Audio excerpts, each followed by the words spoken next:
I didn't see or something, but there's a lot of guys swarming all over the field on that one, so probably not this one. To take care of business the way you guys did defensively, I know offense is kind of not whatever it is, but to be able to do what you guys did, good defenses seem to shut bad offenses down. Do you feel like you guys are able to do that right now? Right, yeah, I mean, I most definitely do. I feel like everybody bought into the defense. I feel like each week you guys can see that, guys are learning more about the defense.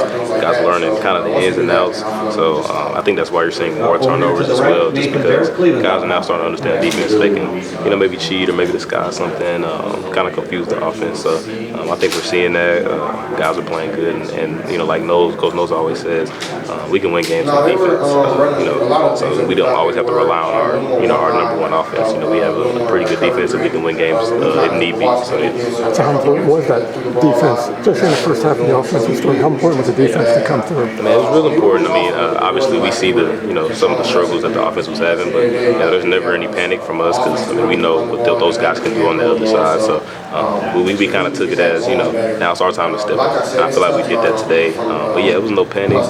Everybody was bought in, was aware of what was going on. So we just knew we had to step up, and we did that. Tanner, do you feel when an offense or a quarterback is a little rattled or pressing a little bit on the Yeah, I mean, anytime you get that was the first play of the game, right? Yeah, anytime you something early like that, just think about my last pick against Wisconsin. Anytime you get the quarterback off their heels early, I mean, it's kind of hard for them to get back. It's just like the DB. If you get beat first play of the game, it's gonna take a while for you to get back. But I mean, obviously the great ones know how to bounce back. But for the most part, yeah, I mean, we kind of figured they'd be rattled a little bit, just with the turnovers early. Well, kind of off that, like you guys are able. I feel like when you guys get teams on third and long, unless it's a passing fan, you guys are able to go. Yeah. What does that mean? As somebody playing in the secondary, you have a D line like you do. Yeah. What goes through your head? Yeah, I mean, it gives us confidence. Honestly, when winning first and second down is important for us, which is why you're seeing so many third and longs. But really, first and second down are kind of more serious for us than third down sometimes, just because we know, like you said, when it's third and long, I mean those guys are going to get back there. So as long as we do our job, we're in the right position as DBs. We're going to make a play or they're going to make the sack. So that's kind of our focus on third down, especially third and long. We just kind of know maybe 3 seconds, 2 seconds, we got to do our job and they'll be back there. So I mean that gives us confidence. What did you see on the first play? So the first play, they ran a sprint out. So, the whole line's blocking for the quarterback in front of him. So he doesn't see me. So he thinks I'm man on two.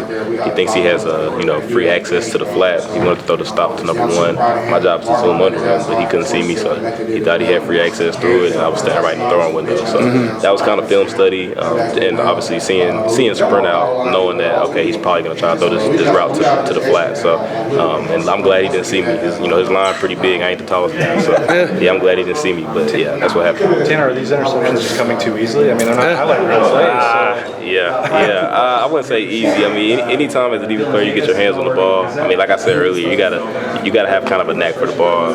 If you're always around the ball, that's kind of a tell of somebody's playing good football. So they definitely haven't been the toughest interceptions, but yeah, I'm blessed to be in the right spot at the right time. Yeah, when they come that way, I mean, obviously it's your job to be in the right spot. Yeah, it's Coach Knowles' job to coach the defense, so I guess it's collaborative. Yeah, that's just sort of the way the scheme works. Yeah, most definitely. And then, like I said, with disguising, so on that play, I'm disguising like I'm man on number two. So he thinks I'm guarding two man. So when two goes away, he thinks I'm going to follow him. But instead, I'm going to the flat, jumping number one. So just little stuff like that, guys are starting to pick up on our defense, and we're able to cheat some things, able to disguise some things, and still interceptions, still blitzes.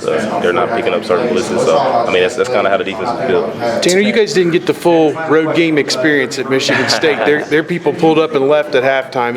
It's not going to be like that next week. 110,000 people over there. Just what do you think that atmosphere is going to be like next week? I'm excited, to be honest.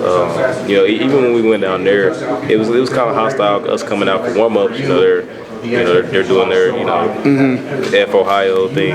So I mean, just stuff like that kind of gets us like, okay, it's that type of game. So it kind of gets us excited. So I'm excited to see how hostile this environment is, and I think if we come prepared, we prepare this week. I think if we come as the Buckeyes we've been playing like, we'll be fine. But I'm pretty excited to see how hostile the environment is.